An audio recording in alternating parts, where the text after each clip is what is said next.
오늘 여호수아의 그 사명을 정리하는 본문이 되겠습니다. 여호수아가 끝까지 그 믿음의 싸움을 감당하였기 때문에 이제 전쟁이 그쳤더라라고 오늘 23절 말씀에 기록하고 있습니다. 여러분, 우리가 전쟁을 멈추게 하기 위하여 반드시 필요한 것이 싸움을 멈추지 않는 것입니다. 우리가 싸움을 멈추는 그 순간에 우리는 또 한 번 그 원수에게 소중한 우리의 땅을 빼앗기고 다시 우리가 더 오래 싸워야 할 그 위치에, 그러한 처지에 처하게 될 것입니다.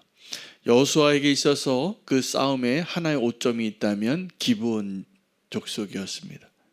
그 기브온과 화친했기 때문에 그 나머지 모든 민족들은 다 멸하여 승리했지만 기브온과 화친한 것, 어쩌면 여호수아의 사명에 있어서 하나의 오점일 수 있습니다. 그러나 이 기브온은 아주 중요한 엑스트라입니다. 그 기브온이 이스라엘 민족 안에서 그 기브온 때문에 그 아모리 족속과의 전쟁에서 여호수아가 끝까지 태양아 멈추어라, 이렇게 하나님께 구해보지 않았던 그 기도를 하면서 위대한 승리를 얻을 수 있었습니다.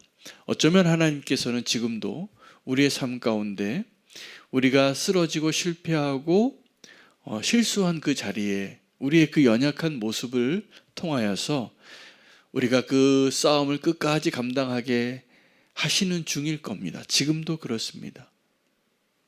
오늘 여호수아가 취한 지역 가운데 하나님께서 어떻게 전쟁을 지속하게 하시고 이스라엘 민족을 통하여 하나님께서 원하시는 그 싸움을 하게 하셨는가의 그 비결을, 또 그 내용을 함께 확인해 보고 우리가 그 싸움 가운데 주님과 함께 승리할 수 있는 여호수아가 되기를 원합니다. 오늘 결론처럼 그 전쟁이 멈출 때까지 우리는 그 전쟁을, 그 싸움을 멈추지 말아야 합니다.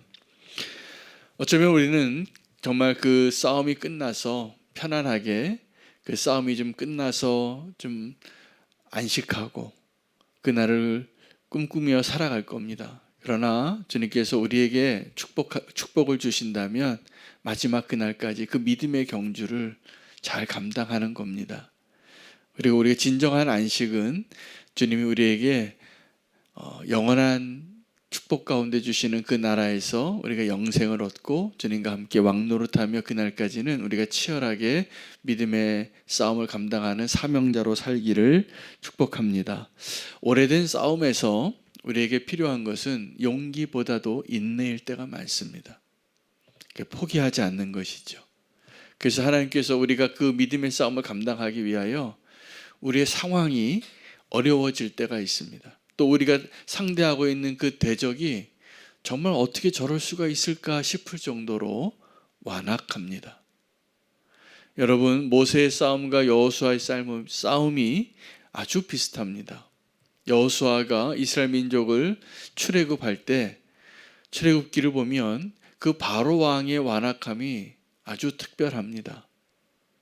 어떻게 사람이 저럴 수 있을까 싶을 정도로, 하나님께 맞을 때는 못 살겠으니 내가 놓아주겠으니 어서 떠나라고 말하면서도 그 완악한 그 바로의 모습을 통하여서 하나님은 그 하나님의 이름을 높이고 이스라엘 민족을 위해서 싸우시는 그 하나님의 진정한 모습을 계속 보여주시는 것이죠. 10가지 재앙을 통하여 마지막에 그들이 정말 이제 항복할 수밖에 없는 그 싸움은 장자의 죽음입니다.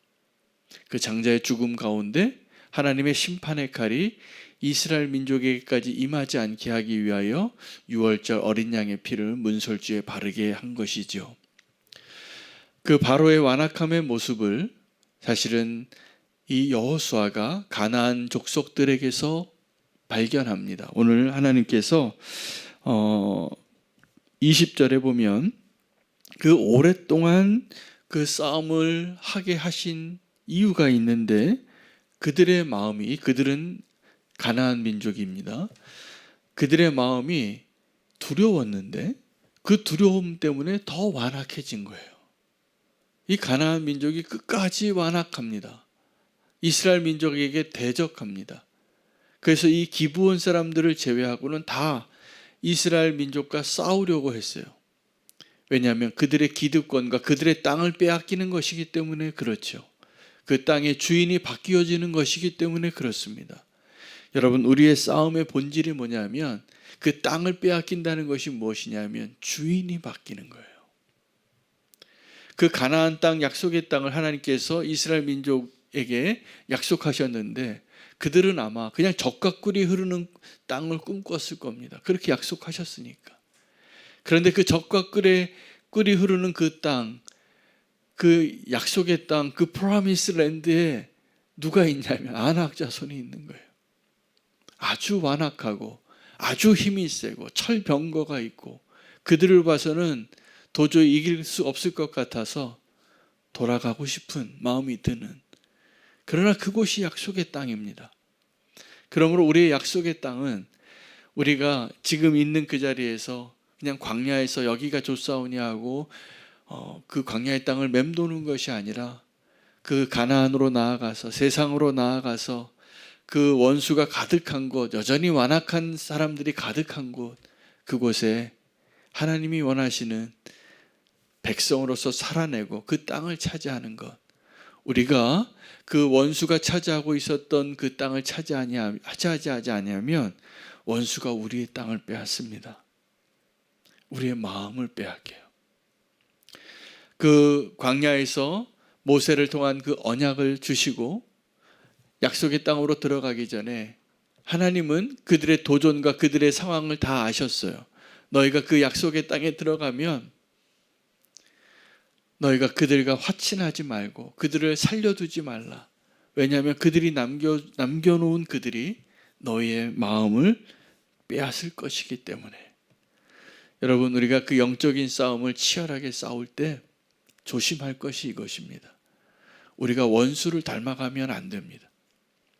우리가 세상으로 나아간 성도의 삶, 그래서 이 세상에서 하나님의 나라를 확장해 나가고 그 사명으로 살아갈 때 우리가 정말 조심해야 될 게 있다면 세상을 닮아가는 거예요. 성도에게 있어서 이 치열한 싸움은 주님께서 마지막 그날까지 우리에게 맡겨주신 사명이라고 저는 생각합니다. 세상에 나가십시오. 세상에 나가서 그곳에 하나님의 나라를 확장하십시오. 그러나 우리에게 정말 조심해야 될 그 끝까지 우리가 싸워야 할 싸움이 뭐냐 하면 세상의 것들을 사랑하는 거예요. 이 세상의 것을 닮아가는 거예요. 여러분, 발람의 죄가 무엇이 무서웠냐 하면 발람의 저주가 축복으로 바뀌어서 하나님께서 발람으로 하여금 축복하게 하고 하나님께서 승리하게 하셨어요. 그런데 이 이스라엘 정말 위태롭게 한 것은 발람을 고용했던 발락이 아니에요. 발람이 축복했던 그 축복이에요. 그래서 그들이 불의의 삭슬 사랑하여서 이 발람이 축복하는 사람이 되는데, 이 발람이라는 사람의 존재가 어떤 존재였냐면 불의의 삭을 사랑했던 사람이. 발람이 거기 왜 왔습니까? 그 발락이 보내준 선물의 마음이 뺏긴 거예요. 그래서 따라가지 말아야 되는데 따라가지 않는다고 말은 했지만 마음으로는 어떻게 했어요? 이미 따라가고 있는 거예요. 여러분, 우리가 이 세상에서 살아가던 우리의 성도의 삶도 똑같지 않습니까? 우리가 말로는 세상에 하나님의 나라를 세우고 믿음으로 살아야 된다고 말하고 그렇게 살고 있지만 우리의 숨겨진 마음속에 발람이 있는 거예요. 이 세상의 화려함과 편리함과 부요함과 풍족함, 여러분, 광야에 살던 사람이 젖과 꿀이 흐르는 그 약속의 땅에 들어갈 때 뭐가 가장 위험한 요소였을까요? 그 젖과 꿀이에요. 하나님이 되어야 하는데 이 젖과 꿀을 더 사랑하는 거죠. 이 좋은 과실들, 광야에서 먹을 것도 없고 신도 뭐 그냥 정말 심플하게 살아야 하고 하나님이 다 공급해 주셨지만, 그러니 그들이 어떻게 불평했습니까? 나도 고기 좀 먹고 싶고 나도 부추 좀 먹고 싶고 그들이 그리워하던 건 저 애굽에서 노예로 살던 모습에 누리던 거였는데 이제 그 풍족한 땅, 그 땅에 들어갔을 때 그들을 지켜주는 게 뭐냐면 영적인 싸움이에요. 여러분, 우리가 그 영적인 싸움을 포기하면 안 됩니다. 그러면 우리가 위험해지는 거예요. 그래서 하나님께서 그 약속의 땅에 젖과 꿀이 흐르는 그 하나님의 그 축복과 더불어서 그들이 점령하고 내쫓아야 할 원수들을 남겨놓으셨어요. 같이 주시는 거예요. 여러분, 이 땅에서의 성도의 삶도 똑같습니다. 똑같습니다. 우리가 이 땅에서의 그 사명을 끝까지 감당할 수 있도록 여러분, 이곳에서 우리가 소망하는 천국의 삶은 그 치열한 싸움 가운데 있는 것이지 그 싸움이 없어지는 데서 있는 게 아니에요.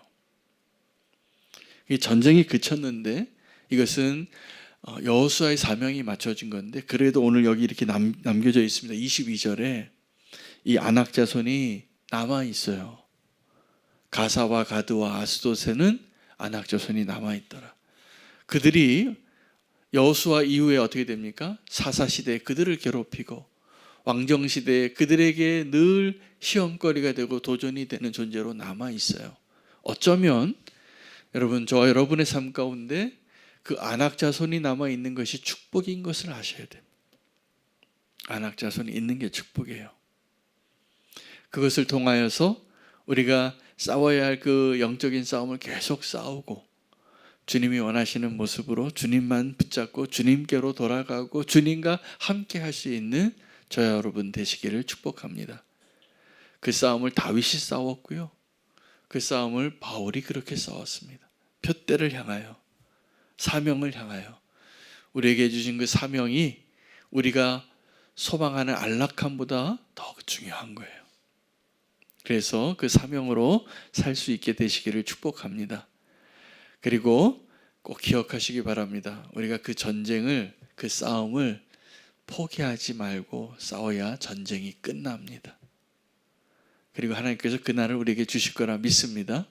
주님의 은혜 안에 오직 주님만 의지하고 우리가 싸워야 할 영적인 싸움 꼭 싸우시기를 바랍니다. 우리가 뭐 좀 나 좀 미워하는 사람 좀 없으면 좋겠어요.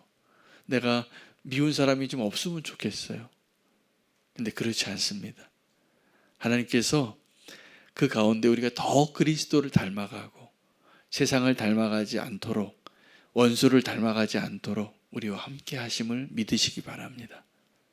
주님이 우리와 함께 하심을 믿고 여호수아처럼 끝까지 충성하여 그 싸움을 포기하지 않고 승리의 그 싸움이 계속 되어지는 것. 그래서 여호수아의 삶 가운데 두려워하지 말라가 떠나지 않는 거예요.